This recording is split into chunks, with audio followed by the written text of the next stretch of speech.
നാളത്തെ ദിവസം പ്രധാനപ്പെട്ട ദിവസമാണ്. നാളെയാണ് ധവളപത്രം. സംസ്ഥാനത്തിൻ്റെ ധനസ്ഥിതി സംബന്ധിച്ച കൃത്യമായ ഒരു വിവരണം നിയമസഭയുടെ മേശപ്പുറത്തേക്ക് വരിക. ഇന്ന് തന്നെ ധവളപത്രം തയ്യാറാക്കാൻ ചുമതലപ്പെട്ടിരിക്കുന്ന കമ്മിറ്റി സർക്കാരിന് ധവളപത്രം കൈമാറും. ഈ ധവളപത്രം വെറുമൊരു സാമ്പത്തിക രേഖ മാത്രമല്ല, സംസ്ഥാന രാഷ്ട്രീയത്തിൽ വലിയ വിവാദങ്ങളും ചർച്ചകൾക്കും ഇടവയ്ക്കുന്ന ഒരു പ്രധാനപ്പെട്ട രേഖ കൂടിയായി മാറുമെന്നതാണ് പ്രധാനപ്പെട്ട കാര്യം. 2-3 കാര്യങ്ങളിൽ വ്യക്തത ഉണ്ടാവണം. ഒന്ന്, സംസ്ഥാനത്തിൻ്റെ ഖജനാവിൽ പൂച്ച പെറ്റ് കിടക്കുകയാണ് എന്ന ആക്ഷേപത്തിനുള്ള മറുപടിയായി ഇത് മാറുമോ? ഇതിൻ്റെ വസ്തുത എന്താണ്? പാപ്പരാക്കിയിട്ടാണ് ഇടത് സർക്കാർ കളമൊഴിഞ്ഞത് എന്ന AK ആന്റണിയുടെ പ്രസ്താവന ശരിയോ തെറ്റോ? അതിനുള്ള മറുപടി ഈ ധവളപത്രത്തിൽ ഉണ്ടാവും.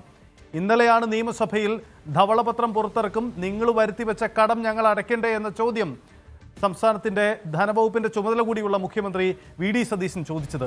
എന്നാൽ ഇങ്ങനെ ഒരു ഉമ്മാക്കി കാണിച്ച് പേടിപ്പിക്കേണ്ടെന്ന് പ്രതിപക്ഷ നേതാവ് പിണറായി വിജയനും മറുപടി നൽകിയിട്ടുണ്ട്.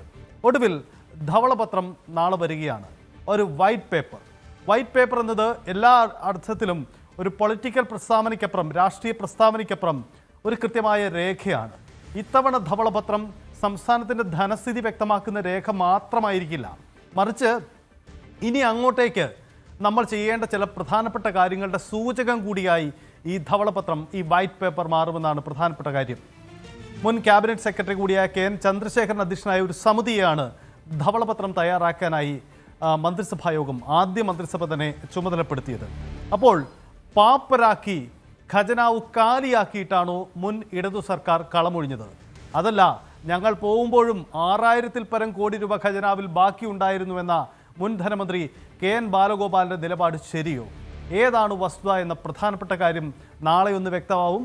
2, നിലവിൽ നമുക്കുള്ള കടമെത്ര, കടമടുപ്പ് അടച്ചു തീർക്കാനുള്ള പദ്ധതി എന്താണ്, പുതിയ വരുമാന സാധ്യതകൾ എന്താണ്, കിഫ്ബി അടക്കമുള്ള വിവാദ വിഷയങ്ങളിലെ ഇനി മുന്നോട്ട് പോക്ക് എന്തൊക്കെയാവണം, ഇത് സംബന്ധിച്ച ശുപാർശകൾ ഇതിലുണ്ടോ എന്ന പ്രധാനപ്പെട്ട കാര്യം കൂടിയുണ്ട്.